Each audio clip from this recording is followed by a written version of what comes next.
So note that every paragraph is bringing you back to my thesis statement. My thesis statement as a whole is these were very different circumstances, and yet they led Harris and me to the same lesson. There is great pain in the unexpected, but there is also great healing. That's the larger statement, but really the heart of it is there's great pain in the unexpected, but there is also great healing. Okay, so every paragraph has to address some part of the thesis statement, right? So some of the paragraphs were more about Harris. Some of the paragraphs were more about my experience. All of the paragraphs dealt with the heart of the essay, which is that unexpected events change our lives forever. Now, as for the lesson, there is great pain in the unexpected, but there is also great healing.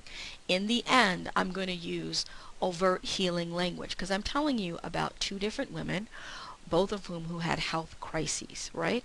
And I'm saying that one of these women, Harris, healed. And she healed not only physically, but more important, emotionally. Having the support of others speeded this emotional healing, and she came away from it with a sense of family that she didn't have before. Okay, my grandmother didn't have that quote unquote physical healing, but I had an emotional healing, right? Her health crisis led to a journey for us both, right? Her journey was perhaps more unfortunate. My journey went full circle from loss to healing. Now, so there you have the thesis statement, and that's going to become important so that you can see how I kind of wrapped it up without introducing new ideas, but using mirroring language. So, we've talked about the introduction. Now let's go to the conclusion. So, the conclusion, this not only marked the beginning of a 2 years long goodbye, but it also marked the beginning of my understanding of unconditional love. Okay? And then the last sentence is, the last two sentences, my grandmother taught me about love, but she also taught me about the healing power of goodbyes. We cannot prevent unexpected events, but we can accept and even learn from them. Boom.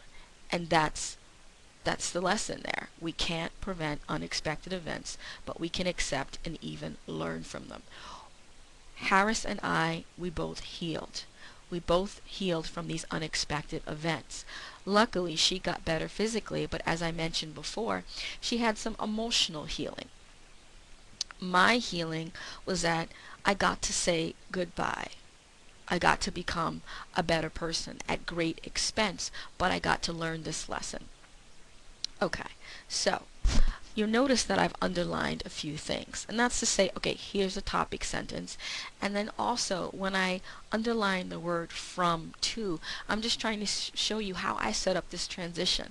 Here I was where I started. At first I was just super afraid this person's going to die, and then I went from that kind of narrow focus to a larger focus of emotional maturity and being able to see the blessing in something terrible that I would have preferred not to happen, right? And I'm underlining the word learn because I've told you early on that, hey, I learned something. I'm telling you my lesson. Okay. Then I'm telling you what impacted me the most about Harris's essay is what she learned. And then I'm highlighting these keywords, I'm bolding these keywords about healing because I've promised you that we both healed, and so I'm using some mirroring language, right?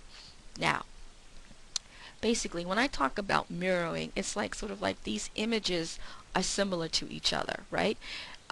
My conclusion mirrors my introduction, and it reminds the reader of my thesis without repeating anything word for word. I go back to the theme, unexpected events, and I use the keywords in my thesis statement, i.e. unexpected events and healing. I hope this has been helpful. Thank you.